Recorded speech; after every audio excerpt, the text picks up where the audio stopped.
I had always imagined that the day my husband's will would be read would be quiet, private, respectful, something sacred, maybe even comforting, like a final parting gift that would honor all we had built together.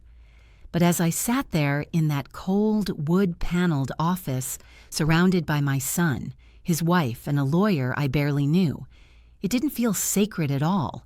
It felt like being led to my own sentencing. The air was heavy, not with grief, but with expectation, and the way my daughter-in-law kept glancing at the grandfather clock behind the lawyer made it clear she wasn't mourning. She was waiting. And the look on my son's face, it wasn't soft, it wasn't sad. It was calculated, like he'd already won something. I folded my hands in my lap, feeling the slight tremble in my fingers, and tried to quiet the storm inside me. Harold had only been gone for 2 weeks. His scent still clung to the collar of my robe. His slippers were still beside the bed, neatly lined up as if he might come home and slip into them at any moment. But here we were already, tearing through what remained of him like vultures circling a fresh carcass. The lawyer cleared his throat and began reading from the will in that monotone voice that stripped every word of meaning. First the formalities, then a few bequests. Our small vacation cabin to a cousin, his old war medals to a veterans group, and a sum of money to a childhood friend he hadn't seen in years. My heart thudded harder with each line, waiting, just waiting for my name to appear, for something to show that he had remembered me, that I wasn't just the woman who cooked his meals and held his hand when the pain in his chest made him cry out at night. And then, there it was, to my wife, Margaret, the lawyer said, and I felt my whole body lean forward as if pulled by invisible strings. But the next words hit me like a slap. I leave my deepest gratitude and the memory of our years together. That was all. No house, no money, no keepsake, no explanation, just gratitude. There was a long pause, and in that silence I heard it. My son's laugh. Not loud, not cruel, but smug, like he'd just scratched off a winning lottery ticket and was trying to pretend it wasn't what he expected. I turned my head and looked at him. He didn't even bother to look ashamed. Instead, he leaned back in his chair and, with the arrogance only a son can muster toward the woman who birthed him, said flatly, "She doesn't deserve anything." His wife didn't even flinch. She just nodded, like they'd already rehearsed this moment, like they knew something I didn't. I didn't speak. I couldn't. My mouth was dry and something sharp was pressing behind my eyes. I looked back at the lawyer, expecting it to be over now, for the silence to settle into something final. But he didn't close the folder. Instead, he reached into his briefcase and pulled out a smaller, cream-colored envelope, sealed with wax. "There's one more item," he said, glancing briefly at me, almost cautiously, like he knew this wasn't going to be part of the plan. He handed the envelope directly to me. "Mr. Harrison left instructions that this be read only by you, privately." My fingers closed around the envelope slowly, almost afraid to touch it, afraid that the weight of it might make everything that had just happened feel even more real. I could see my son's face twist, his lips tightening as if someone had snatched a bone from his mouth. "What is that?" he asked sharply. The lawyer kept his tone even. "It was part of the will. Margaret has the right to read it alone. But what does it say?" My son pushed, his voice rising. "Is it a second will? A codicil? She shouldn't be getting anything. He told me everything was going to me." The lawyer simply nodded toward the door. "If you'll excuse us, this part is not for public discussion." And just like that, I was left alone in the room, the envelope burning a hole in my palm, while behind the closed door I could hear my son fuming, pacing, cursing under his breath. I took a shaky breath, turned the envelope over, and broke the seal. Inside was a letter in Harold's familiar handwriting, neat and careful as always. The moment I saw those first words, "My dearest Maggie," the tears finally came. The paper shook slightly in my hands, but not from weakness. No, it was from something far more complex, a slow-burning mix of disbelief, sorrow, and a new kind of fear, the kind that wraps itself around your lungs when you realize that nothing is what you thought it was, and yet everything suddenly makes sense. I ran my fingers across the familiar handwriting, each line unfolding like a whisper from the man I thought I knew better than anyone. And the moment I began to read, I understood that this letter had been written not just with love, but with urgency, as if Harold knew his time was running out, and this was the only way he could protect me from what he had seen coming long before I even sensed it. He spoke of things that pierced right through me, how he had watched our son change over the years, how greed had crept into his heart and turned him into someone neither of us recognized anymore, how his wife, that cold-eyed woman with a voice like velvet-covered steel, had sunk her claws into our family's future, whispering poison into our son's ear and planting seeds of entitlement and resentment where once there had been laughter and closeness. Harold admitted he had let it go on too long, perhaps out of guilt, perhaps because he had once believed our son would grow out of it or remember the values we tried to raise him with.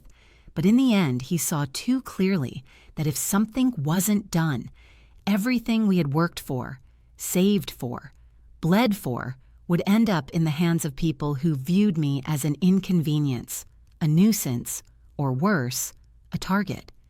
He explained that the will was a distraction, a decoy crafted on purpose, one they would expect, one that would make them believe they had succeeded, while in reality, the truth had been buried elsewhere, quietly, legally, and irrevocably. He gave me a location, a place only he and I knew from long ago, where we used to go when we wanted to get away from everything and just be ourselves, a little lakeside cabin that had once been his parents' and later became ours in spirit, even though we never officially put our names on it. He said I would find a key there, not just a physical key to something locked away, but a key to understanding the full picture. He told me not to act too quickly, to let our son think he had won, to let him show his true nature without interference. He warned me that there would be ugliness ahead, that betrayal always comes with a second sting, and that the people closest to us can sometimes become the sharpest blades. But he also reminded me of my strength, the strength he had leaned on through every illness, every setback, every time he doubted his own ability to keep going. He told me I had always been the one who kept everything together, even when it felt like things were falling apart. And now, once again, he needed me to hold on just a little longer until the truth had room to rise to the surface. By the time I reached the end of the letter, my face was wet and my chest felt like it had been cracked open and stitched back together with trembling hands. It was as if I had been given a second breath, a second chance, even in the middle of all this grief. My son had looked me in the eye not more than 30 minutes ago and dismissed me like I was nothing, like I hadn't raised him, loved him, sacrificed for him, and now, here I was, holding proof that my husband knew me, trusted me, and chose to protect me even beyond the grave. I folded the letter with care and tucked it back into the envelope, wiping my eyes slowly and drawing a deep breath as I composed myself, because whatever came next, I knew I could no longer be the quiet, agreeable woman everyone expected me to be. I had been blindsided once, and that was enough. Outside the office door, I could still hear faint murmurs. My son pacing like a caged animal, no doubt wondering what I had read and why he wasn't allowed to hear it.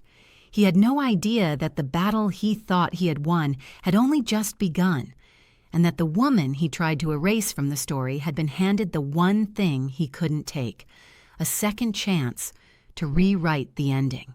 As I stepped out of that suffocating office, the envelope still tucked safely in my handbag like a fragile ember, holding the last warmth of a man now buried 6 feet under, I felt a strange numbness crawling up my arms and into my chest, a slow wave of disbelief that threatened to turn into something sharp and uncontrollable if I let it grow any further. And as I moved down the hallway, away from the murmurs of my son and his wife and the cold walls that had just witnessed the unraveling of decades. I suddenly felt the ground beneath me tilt.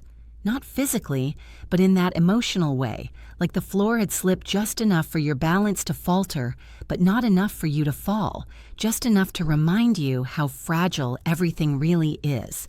I had made it to the elevator and pressed the button with more force than necessary, not caring whether anyone saw my hand tremble or my jaw clench. But when the doors opened and I stepped inside, I wasn't alone.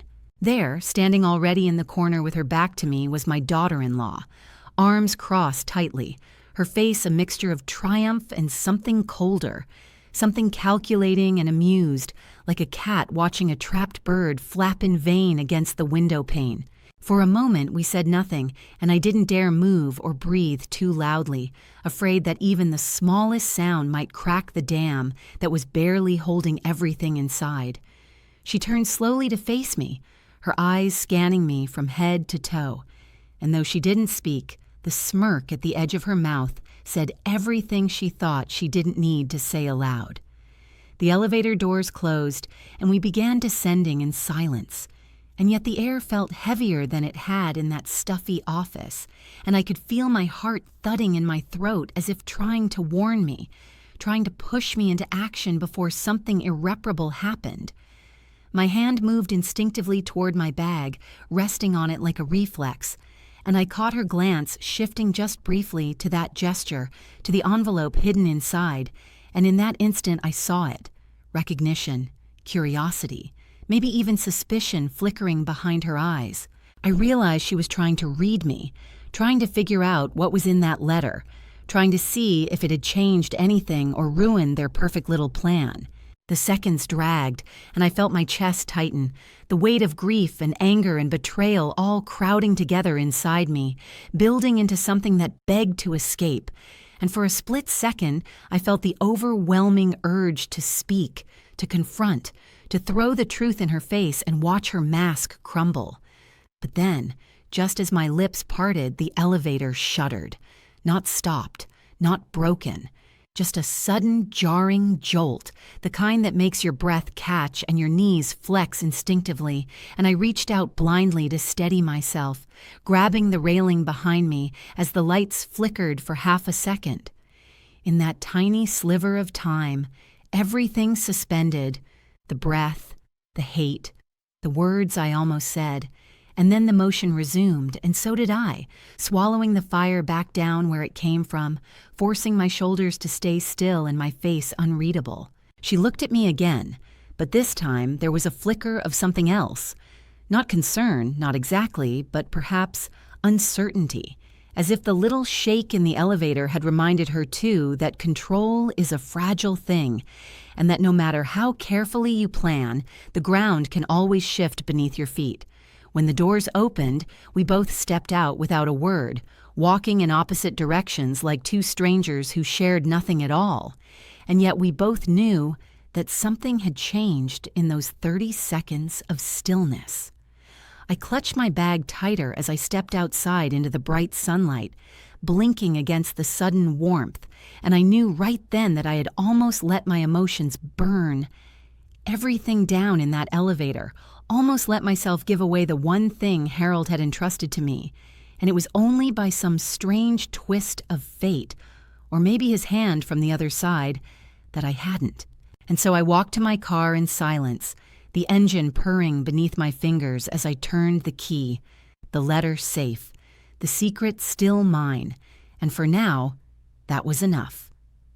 Looking back now, I can almost pinpoint the exact moment when things began to shift, not with a crash or a confrontation, but with small, nearly invisible changes that crept in like cold air through a cracked window in winter. Quiet at first, almost easy to ignore, until suddenly the whole room feels colder, and you can't quite remember when the warmth left. I suppose the first real crack appeared after our son met her, the woman who would later become his wife, though at the time I told myself it was just growing pains, that he was trying to assert independence, or maybe just becoming his own man in the way young men often do when they believe the world owes them something. She arrived in his life like a gust of perfume in a closed room, strong, sophisticated, perfectly styled, and immediately hard to ignore. From the beginning, she carried herself with the kind of confidence that doesn't grow naturally, but is polished, practiced, and worn like armor. And though she was polite, always smiling and soft-spoken, there was something behind her eyes that made me feel as if I were being politely dismissed, gently pushed aside, like a vase moved to the corner of a table to make space for something newer and flashier. At first, Harold and I welcomed her with the same warmth we would have offered anyone our son brought into our lives, setting extra places at the table, listening to her stories, asking about her work, her family, her dreams. And yet I couldn't shake the feeling that none of it mattered to her, that everything we gave was quietly judged, measured, and filed away for later use. She had a way of smiling that never reached her eyes, and a voice so calm and pleasant it made it impossible to argue with her, even when something she said twisted just slightly into something cruel or dismissive. My son, who had once been full of questions and laughter, who used to stop by just to say hello or help with the garden, began to change too. Not overnight, but gradually, like a photograph fading in sunlight. He stopped calling as often. When he did visit, his eyes were always on the clock, his mind clearly somewhere else.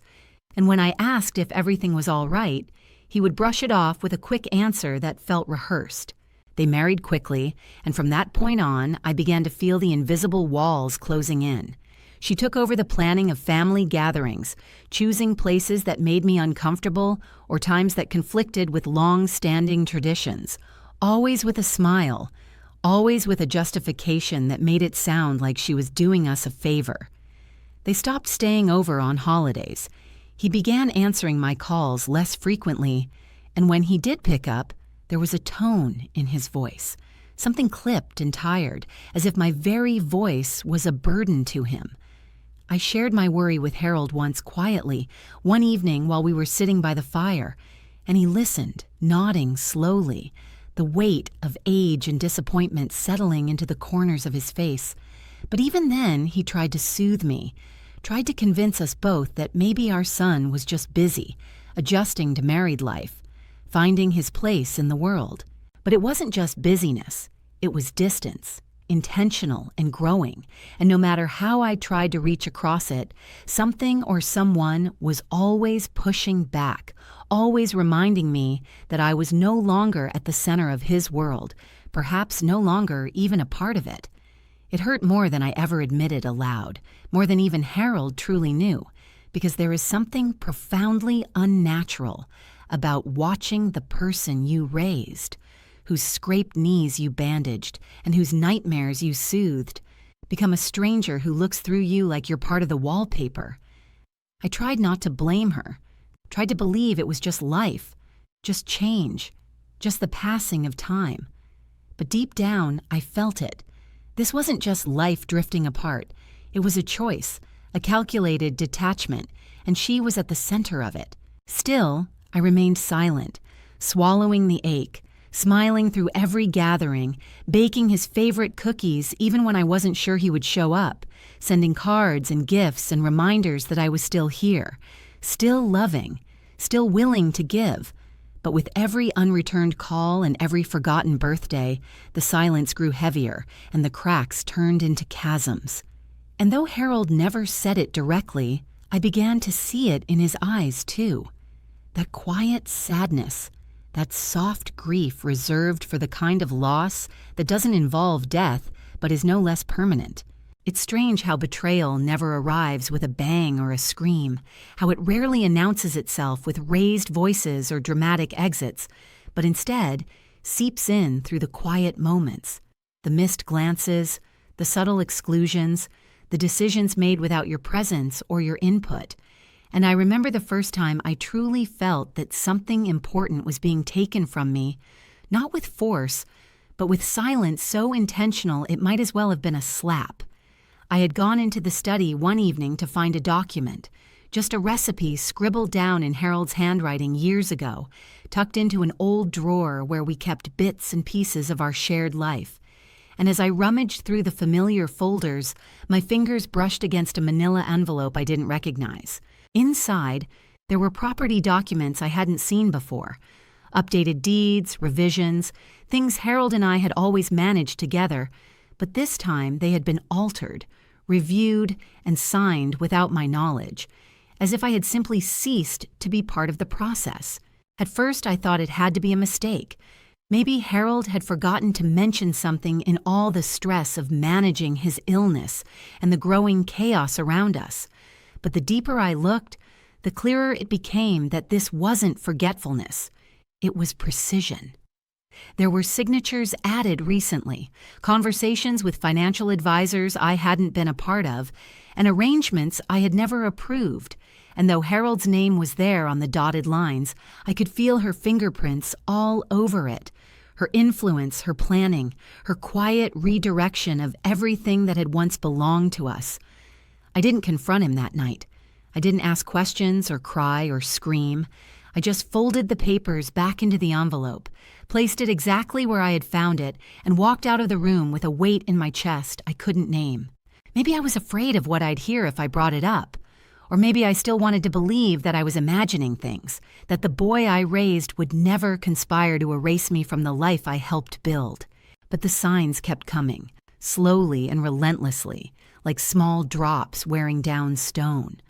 There were phone calls I walked in on that went quiet the moment I entered the room, whispered conversations behind closed doors, unexplained absences, and financial statements with numbers that didn't add up. One afternoon, I found a notepad in the kitchen drawer, left behind by mistake, I assumed, and on it were scribbled notes in her handwriting, lists and figures and names of lawyers I didn't recognize, as well as my own name, circled twice and underlined as if I were a problem to be solved, rather than a person to be loved. That night, I lay awake for hours beside Harold, staring at the ceiling, listening to the soft rhythm of his breath, and wondering if he even knew what was happening around him, or if he had simply chosen to close his eyes to the truth, because admitting it would mean acknowledging that the child he loved had become something darker. And yet I said nothing.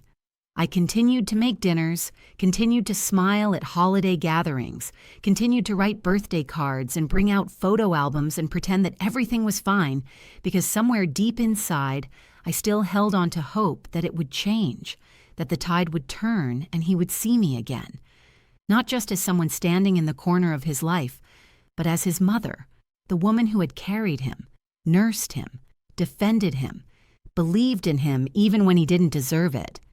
But as the months passed, that hope began to fade, slowly and painfully, like watching the last embers of a fire that once warmed your whole world flicker into ash. It wasn't just the documents or the secrets, it was the way they looked at me now, both of them, like I was in the way, like I had outlived my purpose and just hadn't realized it yet. I became something to be managed, something inconvenient, a name on a list that needed to be crossed off so the rest of their life could begin without the burden of me in it. And even then, even with all the signs laid out before me like a map to heartbreak, I kept silent. Because sometimes silence isn't weakness, it's armor, and I wasn't ready yet to break it.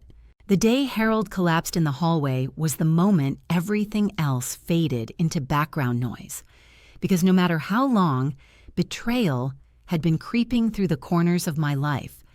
When I saw the man I had loved for more than 40 years clutch his chest with a look of pain and fear I had never seen in his eyes before, all the quiet battles and secret wounds vanished beneath the weight of something far more urgent and far more final.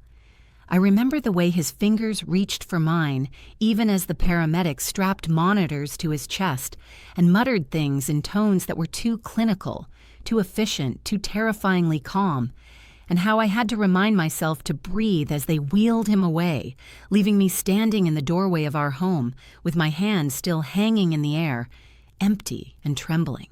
The hospital lights were too bright and the walls too white, And every minute in that waiting room felt like it stretched across years, every sip of vending machine coffee burning my throat, while I told myself over and over that he would be all right, because he always had been before, because he was strong, because we hadn't said everything yet. He spent the first few days drifting in and out of consciousness, his hand cold in mine, and though the doctors spoke in cautious terms, blockages, procedures, risks, I filtered it all through a haze of stubborn hope, refusing to believe that the man who had danced with me in the kitchen just weeks ago could be slipping away now. I stayed by his side through every hour, brushing his hair back from his forehead, whispering memories we shared, reminding him of the time we got caught in a rainstorm on our anniversary, or how he once tried to fix the sink and flooded the entire bathroom. I needed to believe that he could still hear me, that some part of him knew I was there, holding the line for both of us. But even in that sterile room, where time was supposed to stand still for the sick, the outside world kept pushing its way in. My son visited a few times, always with his wife in tow, her high heels clicking too loudly down the corridor, her perfume too sharp for a place filled with machines and quiet prayers. She would smile at the nurses, ask polite questions, bring fruit baskets as if this were a charity gala. And each time she stepped into the room, I felt the warmth dim, just slightly, as though even the machines recognized something unnatural in her presence. I noticed, too, how she always seemed to steer conversations away from Harold's recovery and toward matters of paperwork, asking me in hushed tones whether Harold had updated his will, whether the accounts were still in joint access, whether there had been power of attorney arrangements made in case decisions needed to be handled quickly. She phrased it all as concern, wrapped her questions in the language of responsibility, but I could feel the weight of her real intent pressing against me, even as I nodded politely and gave her nothing. Once, when she thought I had stepped out for coffee, I caught her by Harold's bedside, speaking to him in a voice too low to hear, her hand resting on his arm like it belonged there. And for a moment I felt something primal stir in me, something fierce and protective and dangerously close to fury. But I said nothing, because Harold's breathing was too fragile and his skin too pale, and I would not poison the little time we might have left with battles he couldn't fight. And then there was the night everything nearly snapped. I had dozed off in the chair beside him, my body exhausted from days of vigilance, when I woke to see a nurse shaking my shoulder, her expression tight and her voice urgent. Harold's heart rate had dropped, his blood pressure crashing without warning, and the next thing I knew I was being ushered out of the room, watching as a flurry of staff poured in, their bodies forming a wall between me and the man I couldn't reach. I stood there frozen, unable to move, gripping the doorframe so hard I felt my nails dig into the wood, and in that moment I thought it was over, that the last piece of my life that still made sense was being ripped away from me without even a final word.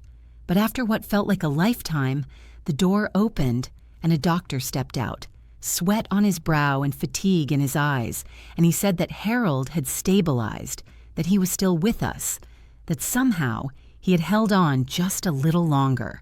I sank into the nearest chair, my whole body shaking not from relief, but from the terrifying realization of how close I had come to losing everything without even understanding what had really been taken from me. That night, I didn't sleep. I sat beside Harold, holding his hand, watching the rise and fall of his chest like it was the only thing anchoring me to the world. And I made a silent promise to him and to myself that no matter how broken I felt, no matter how carefully they tried to erase me, I would find a way to hold on too, because he was still here, and so was I. The morning Harold asked the nurse to leave us alone, I already knew deep inside me that the end was close, not because the monitors beeped any differently or because the doctors had changed their tone, but because there was something in his eyes I hadn't seen before, something soft and distant, like he had already started looking at the world from the other side of a thin, invisible curtain that only he could see through. His voice was barely above a whisper, And though every breath he took seemed to cost him more than the last, he still reached for my hand with a steadiness that broke my heart, because it wasn't the grip of a dying man. It was the grip of a man holding on to something he needed to say, something he had been carrying for too long and now had no time left to carry alone. The nurse gave me a look of quiet understanding and slipped out of the room without a word. And suddenly, it was just the two of us again, like it had been in the early years, when we were young and full of plans, before the house and the children and the long stretch of time that fills a life together. I sat beside him, leaning in so he wouldn't have to strain, and in that moment there were no distractions, no machines, no noise, just the sound of his breathing, ragged and uneven, and the way his eyes searched mine as if making sure I would really hear what he needed to tell me. He spoke slowly, carefully, using every bit of strength he had left, and though I couldn't catch every word, I understood what he was doing. He was leaving me a map, a path, a warning. He spoke of trust and fear, of things left undone, of truths he had hidden not to deceive me but to protect me.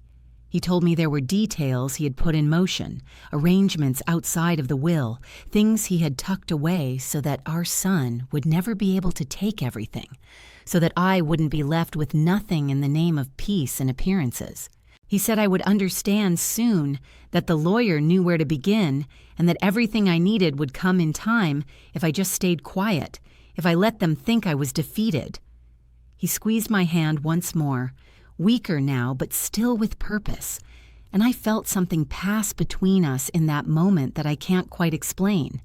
Maybe it was forgiveness, or maybe it was the quiet acknowledgement that love doesn't end with a name on a document or with a final breath.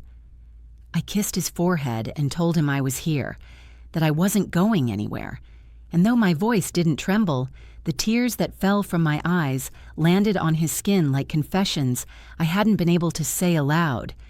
And then, not long after, he closed his eyes and never opened them again. His hand, still resting in mine, went still, and the room filled with that awful silence that only the newly widowed ever truly understand. The silence that isn't quiet at all, but deafening with absence. I don't remember much of the next few hours. Nurses came and went. Paperwork was signed. The doctor offered condolences that sounded like background noise, and I nodded because that was all I could do.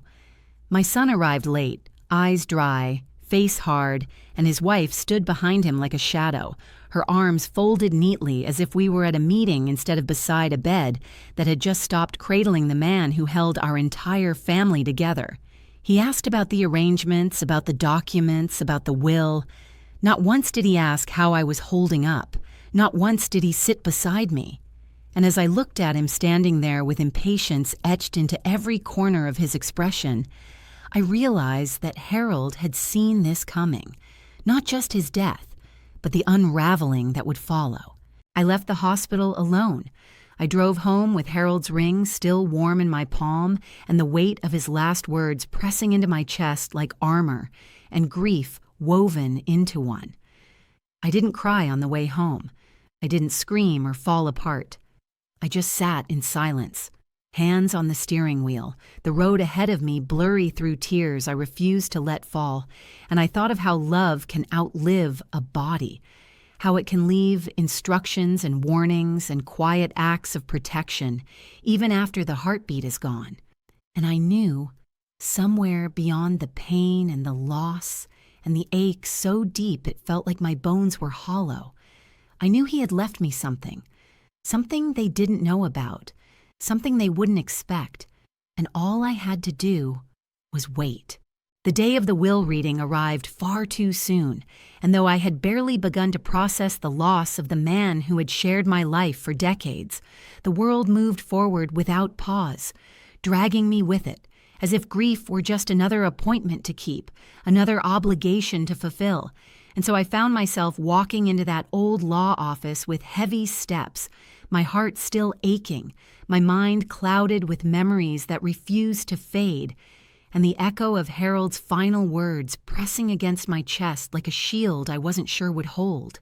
The room was exactly as I remembered it, dim, too quiet, filled with the faint smell of old books and polished wood, a place that should have felt dignified, but instead reeked of cold finality. My son and his wife were already there, seated comfortably at the long mahogany table, both dressed in clothes that seemed more suited for a business deal than a moment of family reckoning.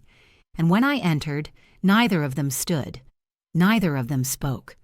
Just a single glance between them, the kind that passes like a signal between conspirators who believe the plan has already succeeded. I sat across from them, folding my hands in my lap to still the slight tremble in my fingers, and though I tried to steel myself to remember Harold's letter and the promise hidden within it, a part of me still clung to the hope that maybe, just maybe, there had been a misunderstanding, that I had been wrong about the depth of their disregard, that somewhere buried in the legal language would be a moment of dignity, a token of remembrance, something that said I mattered. But as the lawyer began to speak, reading from the document in his flat, practiced voice, it quickly became clear that this was not a ceremony of remembrance. It was a transaction, and I was nothing more than a formality to be crossed off a list.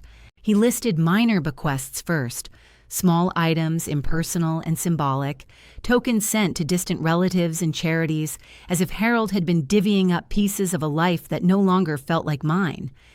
My name wasn't mentioned at all in the beginning, and with every sentence, I could feel the room growing colder, the air thicker, the gaze of my son growing bolder, as though he were watching a game he had already won.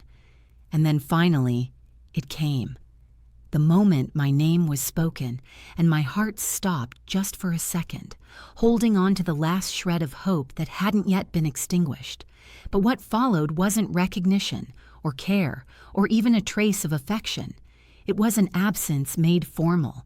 The will stated that Harold left me no property, no assets, no holdings of any kind, only a note of appreciation for the years we had spent together. And as those words were read aloud, I felt something inside me shift. Not just sorrow, not just shock, but something deeper, something that cracked through the last layers of trust I had clung to, like brittle paper. Across the table, my son didn't look surprised. In fact, he looked smug, his mouth curling ever so slightly at the corners, and when he spoke, without even waiting for the lawyer to finish, his words cut through the room like a knife dipped in poison. He said I didn't deserve anything, as if he were the judge and I the accused, as if decades of sacrifice, care, and loyalty had meant nothing, as if I were nothing. His wife didn't flinch. She didn't look away. She simply sat there, calm and quiet, her posture perfect, her expression unreadable, but I could feel the satisfaction radiating off her like perfume, sweet on the outside, choking beneath the surface. And for a moment, I couldn't breathe. Not because of the inheritance or the humiliation, but because I saw in my own son a kind of cruelty I didn't think was possible, a complete erasure of who I was, of what I had given, of what we had shared. It wasn't about money. It was about being made invisible. I wanted to speak, to stand, to scream, to say something that would make them see me again, make them remember, but I stayed silent, not out of fear, but out of something colder and stronger, something that settled over me like steel. Because I remembered Harold's letter. I remembered the second envelope, and I realized in that moment that they had only read the part they were meant to read, the part meant to deceive them. They thought they had won, but they hadn't seen the real ending yet. The lawyer's voice paused, the air thick with finality, and then, just as my son leaned back with the arrogance of someone who believed the matter was closed, the lawyer reached into his briefcase and pulled out a second envelope. And everything changed. The envelope Harold left me wasn't large or heavy, just a single folded sheet inside, but the weight of it, the meaning behind every curve of his handwriting, carried more than all the papers that had been passed across that polished legal table. And as I sat alone in my car after the reading, my fingers still gripping the edges of the steering wheel, my throat raw from holding back the storm that had nearly broken through. I knew that whatever my son thought he had taken from me, he had only claimed the surface, the hollow shell of a life he barely understood. The letter had mentioned a place, something familiar, something private, and as I read the words again, letting them sink deeper into my bones, I saw it clearly in my mind. The cabin by the lake, the one we had visited in our earliest years together, long before mortgages and joint accounts and grown children with sharpened hearts. It had been our secret space, just a modest wooden structure nestled between trees and wildflowers. No phone, no responsibilities, just silence and wind and water, and it had always felt like a world apart from everything else. I hadn't been there in years, not since before Harold's health began to falter, but the memory of it remained untouched, like a photograph locked away in the deepest drawer of my heart, and now it called to me with a sense of urgency I couldn't ignore. I didn't tell anyone where I was going. I packed a small overnight bag, locked the house, and started the long drive with the envelope folded neatly inside my coat pocket, as if it were a compass leading me through the fog of my grief. The road was familiar in the way old places always are. You may forget the turns, the distance, the signs, but the feeling never leaves you. By the time I reached the cabin, the sun had begun to lower behind the treetops, casting long shadows across the gravel path, and when I stepped out of the car, the air hit me like a memory. Damp pine, wood smoke, and the faint chill of evening settling in. The door creaked just the same way it used to, and everything inside was covered in a fine layer of dust, but it was untouched, preserved, as if it had been waiting all these years for one more visit. I moved slowly, not out of caution, but out of reverence, touching the table we once ate on, the bookshelf Harold had built with his own hands, the old lantern in the corner that never quite worked right, and with every step, I felt him there. Not as a ghost, but as something deeper, a presence woven into the very walls. I didn't know exactly what I was looking for, only that Harold had left something for me, something they couldn't find, something that would restore what had been taken. I opened drawers, searched under floorboards, lifted cushions, checked behind picture frames, and for a long time I found nothing but the echoes of our younger selves. But then, just as the light began to fade and I felt doubt creeping into the corners of my mind, I noticed something.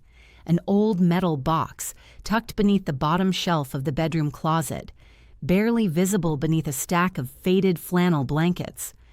My hands trembled as I pulled it out, the metal cold against my skin, and when I opened it, I had to sit down to catch my breath. Inside were documents, not copies, not suggestions, but original deeds, account numbers, keys, and passwords, details to assets I never knew Harold possessed. There was a certificate for a parcel of land under my name, a bank account in a small town I'd never heard of, and a safety deposit box key marked with a bank and location I hadn't visited in decades. None of it had been mentioned in the will. None of it was traceable through the estate that my son had claimed. This was separate. This was intentional. This was mine. Tucked beneath the papers was another note, shorter this time, written in Harold's unmistakable hand. He told me this was the part of our life he kept safe just in case, the part he hoped he would never need to use, but had prepared anyway because he had seen the way things were going, and he knew that if anything ever happened to him, there would be people ready to tear me apart the moment I was left unguarded. He apologized for not warning me sooner, for letting me walk into the will reading without knowing the full truth. But he had trusted that I would find this when the time was right, that I would follow the trail and understand that he had never once forgotten who I was or what I deserved. I sat there on the wooden floor of that dusty old cabin, holding pieces of a secret life my husband had created, not to escape me, but to protect me. And I felt something stir inside me, not just relief, not just gratitude, but a calm, steady resolve. They thought they had taken everything. They thought I was beaten, broken, forgotten. But they were wrong. I had just begun. When I returned from the cabin, I didn't go home right away. I didn't call anyone. I didn't tell a soul where I had been or what I had found. Instead, I drove straight to the small-town bank listed on the envelope Harold had left me, a quiet building on the corner of a tree-lined street, the kind of place where tellers still knew customers by name and transactions were written down with pens attached to chains. I walked in with the key in my hand and Harold's note folded neatly in my purse, and when I presented both to the manager behind the desk, he didn't even blink. He simply nodded, stood, and asked me to follow him down a narrow hallway lined with locked boxes and forgotten secrets. He inserted the key into one of the lower compartments, turned it with a soft click, and stepped back as the drawer slid open, revealing a thick stack of folders, sealed envelopes, and what looked like a second smaller box wrapped in black cloth. My heart pounded in my chest as I reached in and lifted it out, the weight of it confirming that what Harold had left me was not symbolic, not abstract. It was real, tangible, and incredibly valuable. There were bonds I had never known existed, accounts in my name set up decades ago and left untouched, documentation of properties held under trusts with my initials buried inside the fine print, all carefully prepared to bypass probate, invisible to anyone who searched only the estate Harold had made public. As I sat in a small private room reviewing the contents with shaking hands, it dawned on me just how far ahead Harold had thought, how much effort he had put into protecting me while pretending to comply with the expectations placed on him by our son and daughter-in-law. He hadn't just hidden these assets. He had legally secured them, transferred them, insured them in my name long ago, building a shadow inheritance that was invisible to anyone who didn't know where to look. And now it was mine, all of it. Enough not just to live comfortably, but to stand again, not quietly, not in shame, but with power and choice. But I didn't celebrate, not yet, because I knew I had to be careful. They still believed I had nothing. That belief was my greatest weapon. If I moved too soon, they would smell blood and circle back like wolves. But if I waited, if I planned, I could turn every one of their plans into a trap they set for themselves. I spent the next few weeks in quiet action. I met with a discreet attorney Harold had once mentioned during an offhand conversation years ago, a man who worked in estate protection for older clients with complicated families. He remembered Harold fondly, said he had always admired the way he handled business privately, and when I presented the documents, he understood immediately what needed to be done. We created new trusts, transferred assets again, this time with even more layers. I opened a foundation under my maiden name, bought a property through a holding company, secured my own accounts. All the while, I wore the same tired expressions at family gatherings, kept sending polite texts to my son, nodded along as my daughter-in-law suggested I consider selling the house and downsizing. They had no idea I was already 3 steps ahead. The false kindness continued. My son offered to help manage my remaining finances, what little he believed I had left.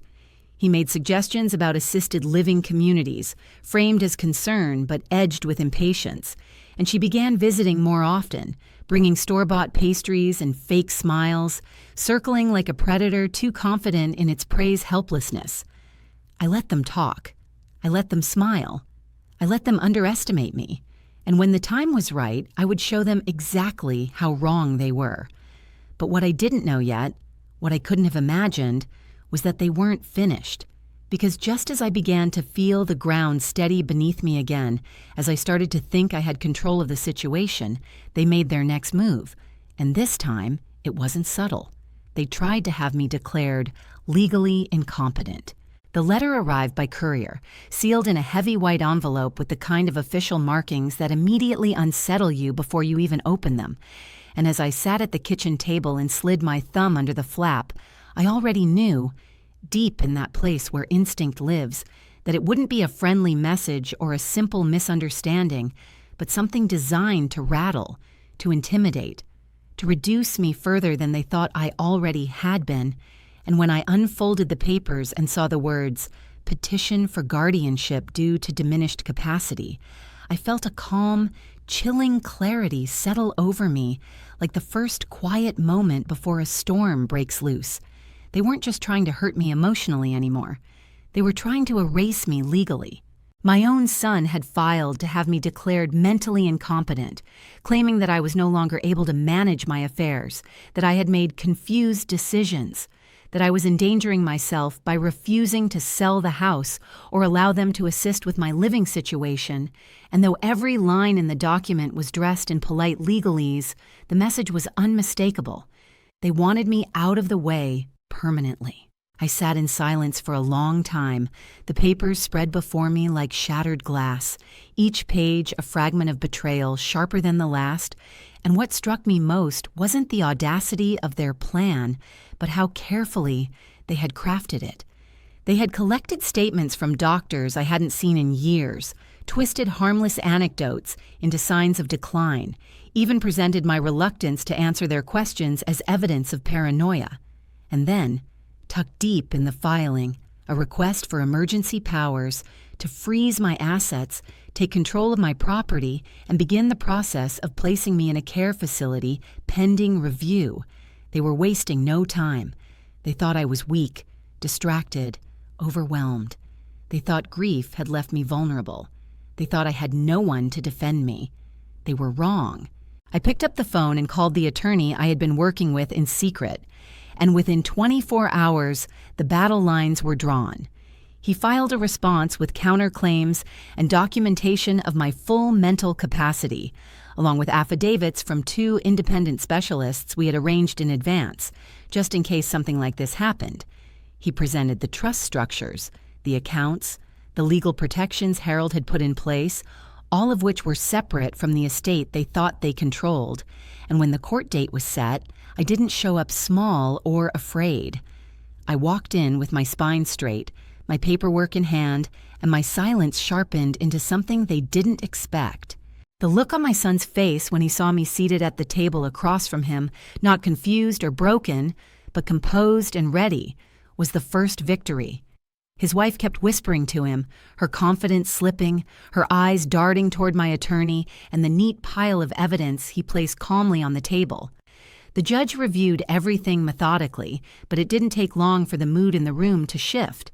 The opposing counsel began to stumble, citing outdated notes and vague observations, and every time they tried to push the narrative that I was unfit, my attorney countered with clear, dated documentation that showed not only was I perfectly capable of managing my life, but that I had already done so, with more foresight than they could ever imagine. Then came the final blow. The judge turned to them and asked why, if I was truly incapable, I had managed to legally form trusts, file deeds, register entities, and sign clear contracts in the past weeks, actions all validated and executed properly under the law. They didn't have an answer. And in that silence, the court dismissed their petition. Not just denied, dismissed with prejudice, meaning they couldn't file again. As we stepped out of the building, the afternoon sun was sharp and golden, and I paused at the top of the stairs, not to gloat, not to speak, but simply to breathe. Behind me, I could hear their voices, raised, desperate, unraveling, and I knew this wasn't over for them, not yet because they had tasted power and they would reach again. But now I was no longer a shadow in their path. I was standing in full light, protected, prepared, and far from finished. They had tried to erase me with ink and signatures. I had answered with truth and silence. And the best part was, they still had no idea just how much more I had in my hands. That was coming next.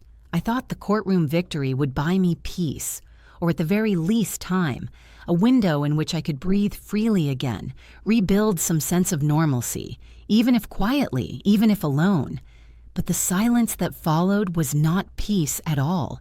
It was the stillness before another storm, the kind that creeps in slowly, with a strange unease you can't quite name until it's too late. For a few short weeks, they disappeared from view. No calls, no visits, no inquiries. And though part of me wanted to believe they had accepted defeat, another part, the part that had learned to read between silences and smiles, knew they were simply retreating to regroup, sharpening new knives in the dark. Then one morning, I received a letter from the bank that held the house mortgage, one I hadn't dealt with since Harold passed, and as I opened it over my kitchen sink, the words blurred for a moment before the meaning registered. There had been a second mortgage placed on the property, months before Harold's death, one I had never seen, never signed, and now the payments were defaulting. At first I couldn't believe it. I combed through our records, pulled up every folder, every file, and nowhere did that agreement exist in our shared papers. But the bank had it. With my name forged on the documents, the signature was close, too close. I felt the ground beneath me shift again. The house, my home, the last physical piece of the life I built with Harold, was suddenly at risk. I contacted my lawyer immediately, and we began the grueling process of challenging the debt, proving fraud, retracing every legal thread to see who had orchestrated it. But as we dug deeper, the web only grew. Shell companies, names of third parties, documents shifted between hands that had no faces. They had prepared this well. It was a final move, designed not to take my money this time, but my memory, my home, my safety. And for a moment, just a moment, I began to wonder if they might actually succeed. Then the twist came. As my lawyer pursued one lead, a clerk at the county registrar's office noticed something strange. 2 signatures filed months apart for the same transaction, one digital, one handwritten, and both supposedly mine. But the digital one had been executed from an IP address registered to a private consulting firm. A subpoena revealed that this firm had been employed by a financial planner, one tied directly to my son's wife's family. They had set it all up: the documents, the companies, the phony signatures, even the default notices. It had been a slow play, long in the making, and they had counted on me being too old, too slow, too tired to fight it. But now we had proof. Not just suspicion, not just intuition, legal, irrefutable evidence. We filed a counterclaim, then we notified the district attorney. Fraud, forgery, conspiracy to defraud an elderly person.